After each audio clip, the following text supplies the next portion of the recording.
TexPet's Operations, Remediation, and Release, 1964 to 1998. From 1964 to 1992, Texaco Petroleum Company, or TexPet, participated in an oil exploration and production consortium in the Oriente region of Ecuador. The government of Ecuador became a part owner of the consortium in 1973 and then a majority owner in 1976. Between 1971 and 1976, the government of Ecuador enacted new laws and imposed new contract terms on the consortium. These gave Ecuador more control over consortium operations and more than tripled the royalties and taxes paid by the consortium to the government. The government of Ecuador, either directly or through the state-owned corporation Petroecuador, regulated the consortium from the outset, according to a U.S. federal court. The court also found that the government of Ecuador maintained a primary and uncontested role in authorizing, directing, funding, and profiting from the consortium's activities during the lifetime of the concession. Before it ended in 1992, the consortium generated $23.3 billion in revenue. Ecuador received 97.3% of the total revenue generated by the consortium, over $22 billion. TexPet realized less than $500 million in total profits by the time its interest in the consortium expired in 1992. At that time, TexPet, Ecuador, and Petroecuador agreed to have independent environmental audits of the former concession in order to address any environmental impacts. Ecuador and TexPet jointly hired HBT Agri Limited, a respected Canadian environmental consulting firm, as an independent expert to perform the environmental audit. TexPet also hired a second renowned international environmental audit company, Fugro-McClelland, to perform an additional independent environmental assessment. During the environmental audits, HBT Agri selected and inspected 163 of the 325 well sites and all 22 production facilities. Fugro-McClelland inspected 159 of the 325 well sites and 18 of the 22 production facilities. And both companies conducted facility audits, observed waste management practices, and collected and analyzed soil, surface water, and groundwater samples. Both audits concluded that as operator of the consortium, TexPet adhered to standard industry practices of the time and that there was no significant environmental impact from the consortium operations. HBT Agri found that consortium operational practices were typical of practices in tropical rainforests. These included discharging drilling wastes into pits and passing produced water through pits for oil recovery and then discharging it into a creek or river, all practices authorized under Ecuadorian law.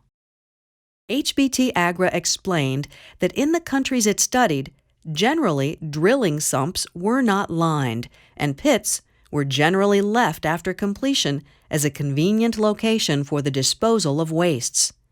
They also noted that sumps were normally designed with a dogleg pipe to help reduce the accumulation of surface waters. Fugro-McClelland also evaluated TexPet's compliance with industry standards. It concluded that TexPet's practice of disposing of drill muds and cuttings in reserve pits is in accordance with standard industry practice from 1964 through 1990. It also found that TexPet's discharge of produced water is consistent with industry practices in place from 1964 through 1990. As is typical with oil production operations, both audits recommended environmental remediation in certain areas. So Ecuador, Petroecuador, and TexPet developed a remedial action plan in which they agreed upon the specific sites TexPet would remediate to fulfill its responsibilities. TexPet chose the international remediation firm Woodward Clyde from a list of Ecuador-approved companies to remediate the 133 sites that TexPet, Ecuador, and Petroecuador agreed were TexPet's responsibility. The remediation was conducted between October 1995 and September 1998 by Ecuadorian remediation companies under Woodward Clyde's supervision, as required by the government of Ecuador. These sites were remediated according to a step-by-step process approved by the government of Ecuador, and the remediation was documented in formal site-by-site reports that included hundreds of photographs and videos of the work being done. Take, for example, Sacha 6. This is Sacha 6 today. The site has been continuously operated by Petroecuador since 1992, but in 1996, Sacha 6 did not look like it does now. There were 3 pits identified by the audit as requiring remediation by TexPet. Pictured here is one of those 3 pits before being cleaned up. The remediation process included clearing debris from in and around the pit and treating the soil and water to remove crude oil. Sampling was then conducted by chemists from the Universidad Central del Ecuador to ensure that the cleanup met the standards required by the government of Ecuador, and once those standards were met, the pit was refilled with clean soil. The site was then revegetated with native plant species. The government of Ecuador inspected and approved all remediation work. Another representative example is Shushufindi 48. This is Shushufindi 48 today. A palm plantation is currently in operation at the site, which is no longer used for oil production. TexPet remediated 4 pits at Shushufindi 48 in 1996 and 1997. Pictured here is one of those 4 pits prior to remediation. Again, the remediation process included clearing debris from in and around the site and treating the soil and water to remove crude oil. Sampling by the Universidad Central del Ecuador confirmed that the cleanup successfully met Ecuador standards, and the pit was refilled with clean soil and revegetated. The government of Ecuador inspected and approved all of the remediation work done at Shushufindi 48. By September 1998, Woodward Clyde, on TexPet's behalf, had overseen the remediation of all 162 pits at 133 well sites. All responsible agencies of the government of Ecuador oversaw, inspected, and approved this remediation. They fully documented their oversight and approval in a series of official records. Despite documentation, pictures, videos, audits, and government approvals showing that TexPet's $40 million cleanup was properly conducted, plaintiffs' lawyers falsely claimed that TexPet just shoveled dirt over the pits or left them unremediated. Yet, in internal communications, even the plaintiffs' consultants have admitted that TexPet's cleanup was conducted properly.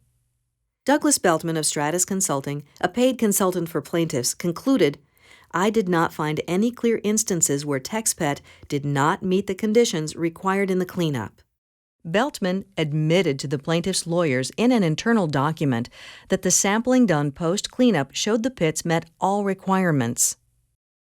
In addition to working with the national government to remediate agreed-upon sites, the company also reached agreements with local governments in the concession area regarding community development programs. Following these agreements, one of the plaintiffs, Hugo Camacho, wrote a letter to TexPet's CEO in September 1997, expressing his satisfaction and gratitude for TexPet's remediation. Mr. Camacho wrote on behalf of a small town that wished to convey a testimony of real gratefulness to Texaco Petroleum Company for the environmental remediation work. The letter stated that the remediation has produced such a positive outcome for the local population that it has become a beautiful family visiting place. Mr. Camacho ended his letter by stating, "A copy of this letter will remain in the files of the town of Pimampiro for the forthcoming generations."